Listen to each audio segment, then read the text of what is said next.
জমা জল যেখানে ডেঙ্গু মশা সেখানে।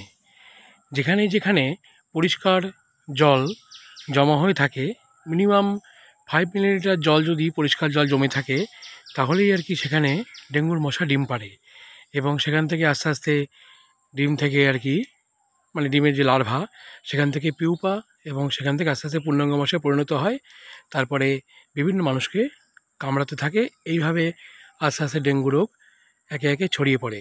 সামনে ভয়াবহ দিন আসছে, কারণ প্রচণ্ড গরম পড়বে এবং বৃষ্টিও হবে।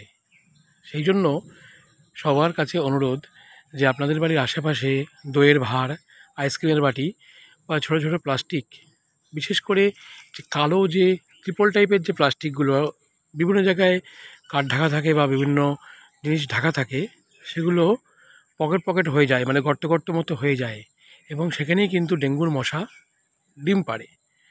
হ্যাঁ, সেই জন্য যখনই বৃষ্টি হবে তখনই বাড়ির চারিপাশে একটু আপনারা নিজেরা চেক করে দেখবেন যে কোনো ধরনের পাত্র যাতে না পড়ে থাকে, এবং যদি পড়ে থাকে তাহলে প্লাস্টিকের পাত্র হলে ফুটো করে দেবেন বা আগুনে পুড়িয়ে দিতে পারেন, বা মাটির দইয়ের ভাঁড় হলে ফাটিয়ে দেবেন। তাহলে আপনাদের এই করাল যে ভয়াবহ যে ডেঙ্গু রোগ, তার থেকে মুক্তির একটা রাস্তা হতে পারে। কারণ ডেঙ্গু রোগ যার হয়েছে বা যে পরিবারের হয়েছে তারাই জানেন যে কতটা কষ্ট। হ্যাঁ, কতটা কষ্ট এই জন্য।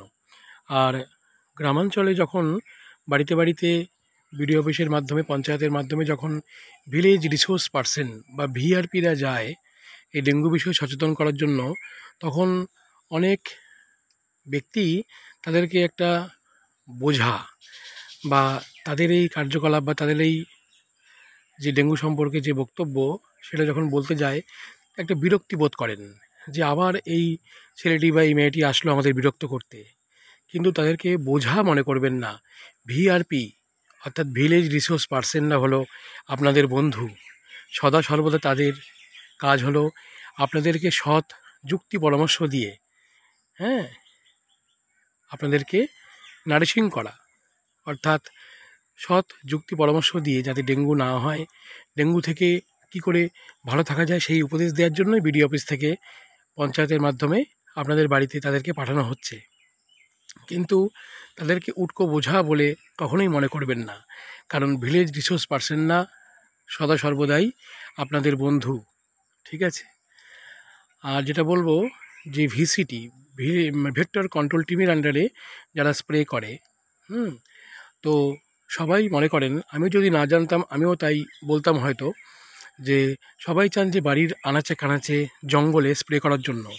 কিন্তু বিডিও অফিসের নির্দেশ অনুসারে পরিষ্কার জমা জলে যেহেতু ডেঙ্গুর মশা ডিম পাড়ে, সেহেতু বাড়িতে যদি এমন কোনো জায়গা থাকে যেখানে পরিষ্কার জল জমে আছে, সেইখানে কেবলমাত্র সেই যে লার্ভিসাইড, যেটা টেম্পার বা টেমিফোস যেটা দেয়া হয় আর কি, এবং এটা ডাস্ট আকারে যে পাউডারটি জলের সঙ্গে মিশিয়ে দেওয়া হয়, সেইটাও হ্যাঁ আনাচে কানাচে বা সব জায়গায় দেওয়ার জন্য বলা হয় না। কেবলমাত্র পরিষ্কার জমা জল যেখানে আছে সেইখানে দেওয়ার জন্য অনুমতি দেয়া আছে। সেই জন্য অনেকেরই হয়তো মনে মানে শান্তি পান না বা আনন্দ পান না বা মন ভরে না আর কি, হ্যাঁ, ভিসিটি দিয়ে স্প্রে দ্বারা।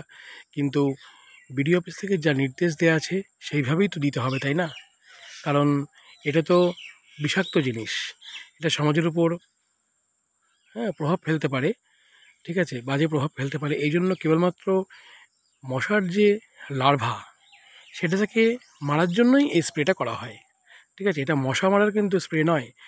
মশার যে লার্ভা, সেটা থেকে যাতে আর কি পূর্ণাঙ্গ মশা না হয়, সেইটাকে প্রতিরোধ করার জন্যই এই লার্ভিসাইড দেয়া হয় আর কি।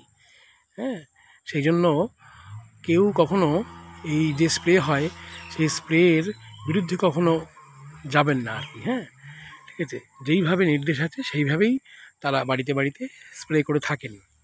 ঠিক আছে, আর বারবার করে একটা কথাই বলবো, জমা জল যেখানে ডেঙ্গু মশা সেখানে। সবসময় সতর্ক থাকবেন। বাড়িতে অনেকের দেখা যায় টায়ার পড়ে আছে, টায়ারের ফাঁকে ফাঁকে যে জায়গা থাকে সেখানে জল জমে থাকে। হ্যাঁ, বা ছাদের ওপরে টব আছে, ফুল গাছ টাছ লাগানো থাকে, সেইখানেও কিন্তু অনেক সময়তে জল বেঁধে থাকে। ঠিক আছে, অনেক জায়গায় দেখা যায় এরকম জল বেঁধে আছে, মিনিমাম 5 মিলিলিটার। হ্যাঁ, হোমিওপ্যাথি যে ওষুধ দেয় যে 5 মিলিলিটার পরিমাণ, ওইটুকু পরিমাণ জল যদি জমে থাকে, পরিষ্কার জল, তাহলে সেখানেই কিন্তু ডেঙ্গুর মশা ডিম পাড়ে। ডেঙ্গুর মশা অপরিষ্কার নোংরা জলে কিন্তু ডিম পাড়ে না। ঠিক আছে, আর যে জলের স্রোত আছে সেখানেও ডিম পাড়ে না। স্ট্যাগনেন্ট বা স্থিত অবস্থায়, থেমে থাকা অবস্থায় যে জল থাকে সেখানেই কিন্তু ডেঙ্গুর মশা ডিম পাড়ে। আর সবসময় ভিলেজ রিসোর্স পার্সন বা ভিআরপি যারা বিডিও অফিসের মাধ্যমে, পঞ্চায়েতের মাধ্যমে আপনাদের কাছে যাচ্ছেন ডেঙ্গু বিষয়ে সচেতন করতে, তাদেরকে সম্মান করুন, তাদের উপদেশ শ্রবণ করুন। তাদেরকে উটকো ঝামেলা বা একটা বিরক্তিকর অবস্থায় নেবেন না। তারা আপনাদের বন্ধু বা তারা সমাজের বন্ধু। ভালো থাকবেন, সুস্থ থাকবেন। আবারও মেন কথা বললাম, মানে মেন কথা বলে আমি এই প্রতিবেদনটি বন্ধ করব। জমা জল যেখানে, ডেঙ্গু মশা সেখানে। হ্যাঁ, তাই জন্য জমা জল থেকে প্রতিহত থাকুন, দূরে থাকুন, বাড়ির চারিপাশে পরিষ্কার করে রাখুন যতটা সম্ভব আর কি। ঠিক আছে, তাহলে সুস্থ থাকবেন, ভালো থাকবেন। সবাইকে ধন্যবাদ, সবাই ভালো থাকবেন।